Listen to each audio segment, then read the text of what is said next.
Cindy. Welcome to the Global Innovation Field Trip. Wonderful to see you. My name is Dr. Melissa Butt. I'm from Discovery STEM Education in the United Kingdom, and we have Celeste with us as well. My name is Celeste, as you see.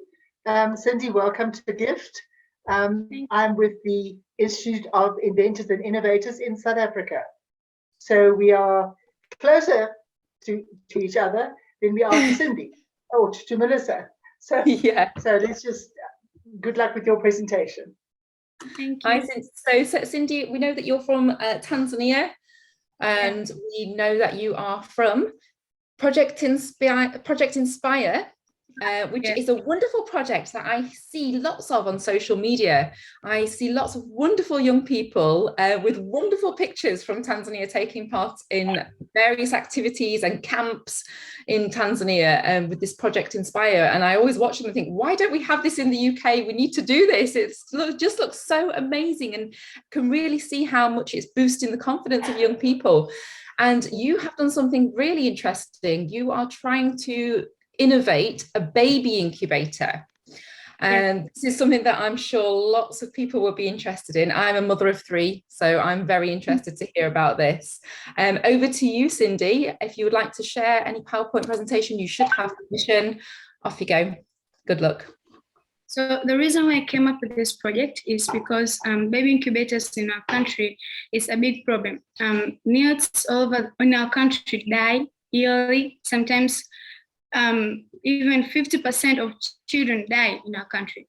So the reason behind is because it's very expensive. So I came up with a way to make a baby incubator, which is less expensive, which is cheaper. I'll be using a high resistant wire. Through the concept of Joule's law, when you allow current to pass through a high resistant wire, heat will be formed. So I will make a baby incubator by using a high resistant wire, then allow current to pass through it. But to prevent the wires from melting down, I use a thermostat to regulate the temperature. Yeah, so it's as easy as that. Wow, that sounds really exciting. I'm trying to imagine it in my head. And I see lots of pictures on social media from Project Inspire. And I know that a lot of the young people there, and I'm sure you included, are really good at actually making prototypes. I see a lot of the young people at Project Inspire, they sometimes just use scrap materials. They go to, I don't know, they must go to scrap yards, or they're using old machines and building prototypes and explaining to people how it works. And I see photographs of them in their bedroom with tools and soldering irons. Oh, fantastic. Great. Tell us, oh, this is great. Now, can you explain this to us a little bit more, Cindy? How it looks, how it works. And have you actually built one? Have you managed to build a prototype yet? Not yet, but I can explain everything to you right now. Fantastic. Okay, this is an image. Can you see the image? We can. Yeah, of a baby incubator, which is known all over the world. I'll only change the soffit in the baby incubator. The motors, the heaters will not be there, but the source of oxygen, the source of humidity will all be there, but the source of temperature will change. So pretty much I will use a high resistant wire. I'll connect it all over the baby incubator throughout, and then I'll use a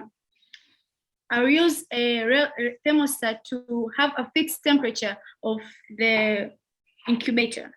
So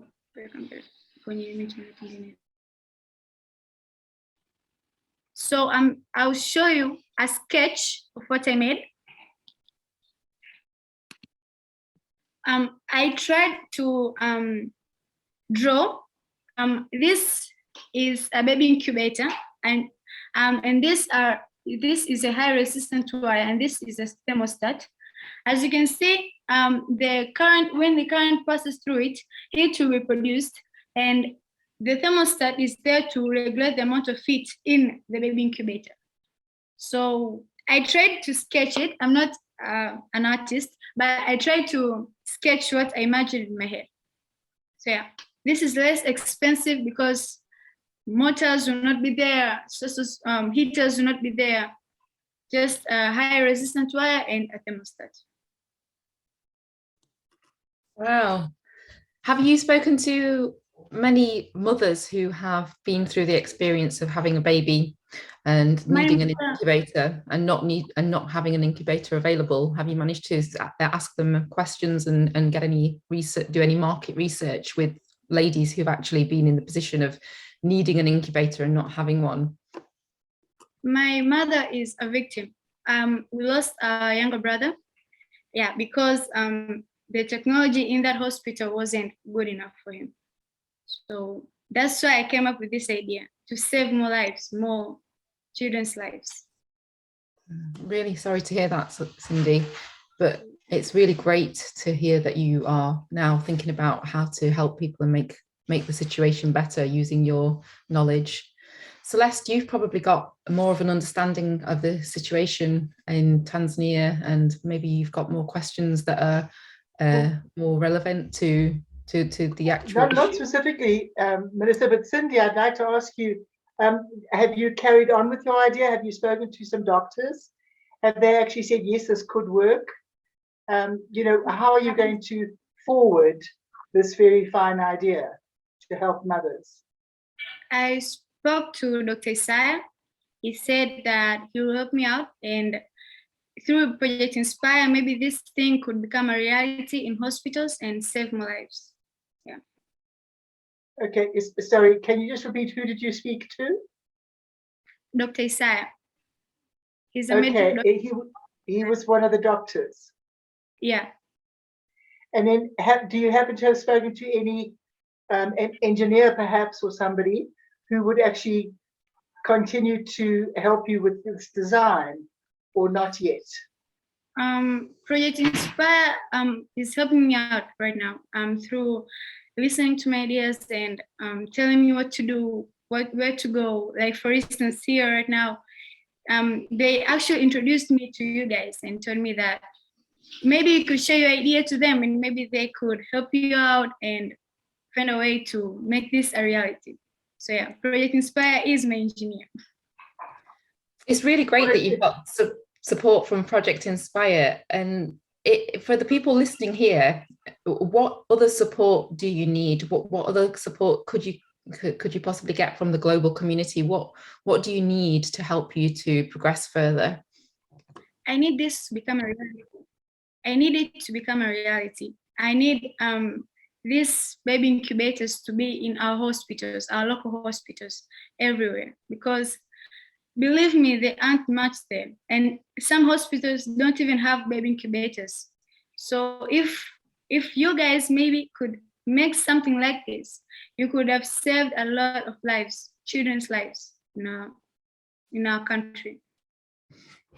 So really, you need some support to manufacture your idea. So you really want some kind of company that's able to manufacture a prototype. Yeah, to collaborate with you, look at your drawings and help you to make the first prototype, to then start doing testing with.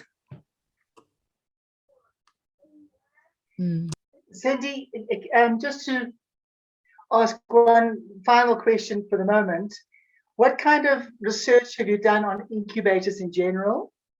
And what kind of research have you done on how to actually get it into a real state? I don't quite know how to ask my question, Melissa, maybe you can help me find better words. But what research have you done? Let's just go back to the first question.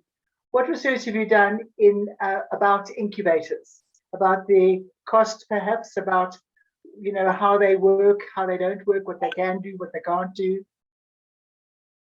I know a baby incubator is designed to help a child, an immature child, to grow outside a mother's womb. So it has a temperature regulator, source of heat. From the previous diagram I showed you, it has a humidity regulator, oxygen, oxygen regulator, where oxygen comes in and goes out in a baby incubator. So all this, and it has a temperature required for the baby to grow outside the mother's womb. So is it essential then? I'm sorry. It's mainly used for children who are born immaturely. Oh, no, that I can understand, but the problem that you seem to have highlighted in your new design would seem to bring down the costs of an incubator that you can go and order through your medical supplier, perhaps, or whatever. But it seems that you've highlighted the warmth and the humidity property of the incubator. Are there any other items that you need to add to your design, or are you just going to be looking at the warmth factor?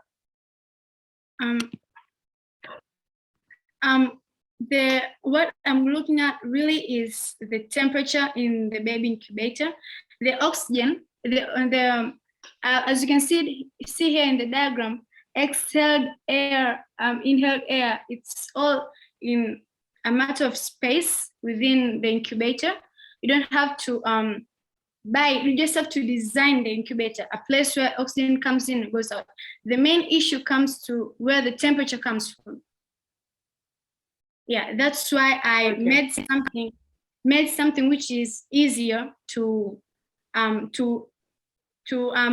give out temperature to the baby incubator. So I wanted to change a lot of things, but I thought maybe they are not quite expensive. It's just how you create the incubator. Leave a space in the right down here, as you can see, an arrow showing exhaled air. Yeah, so it's only in the design. But the temperature, you need motors, you need fans, you need a heater. So that's all expensive. So I thought of some another way to create heat in a baby incubator. Okay, thank you.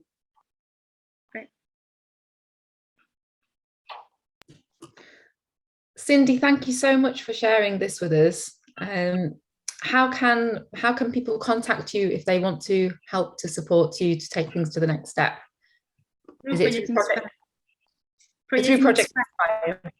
Okay. Is there a website for Project Inspire or an email address that you can just share with us? Yeah, there is.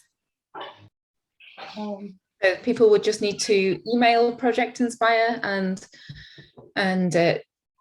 say that they would like to support Cindy. Oh, I think there's actually somebody in the chat who already wants to contact you, Cindy. Okay, I'm just going to send you a private message because there's somebody already in the chat box who's asking you to email, so you could pass this email address to Project Inspire for them to contact this person. But Cindy says that if there's anybody listening who is able to provide support to Cindy's project, then you can email info@Project Inspire, but it's spelt with a K, so it's projectinspire.co.tz. Thank you very much. Hi. This is Anand here. I was the one who was sending the messages. Hi, Celeste. How are you? Hi, Anand. I'm very well, thank you. Okay, I'm also part of the GIFT team. I was going through this detail, but I need more input so that I can help you in whichever way we can. And I would also like you to go through some of the incubators which are currently there in the market, not in Tanzania, but look at different parts of the world. Do not try to reinvent the wheel, because what happens is that when you do all the hard work and you go back to the market, they will say, okay, this is available. So just do more research on the product and see what is the unique thing that you can add that will create value for you and your product in the market. Two things that you should remember when you're coming up with a product. One, it has to be highly innovative, where you can be pricing, no problem. Second, if you are having few changes in the current from what is available in the market, what you need to do is your cost has to be so low that there are takers for the product. So think on these two areas, and then we can take this discussion forward. Okay. All right. All the best to you, but it's nice. It's a nice product. Thank and you. good efforts. That's really, what a lovely ending. Fantastic. Okay, Cindy, wishing you all the very best. Keep going. Keep up all of your fantastic projects. Keep going to all of your Project Inspire camps. We'll be following you. Well done. Thank you. Thank you. You are Project Inspire for the whole of the world now. You are the Project Inspire. You are inspiring many. Thank you very much. Well done. Goodbye.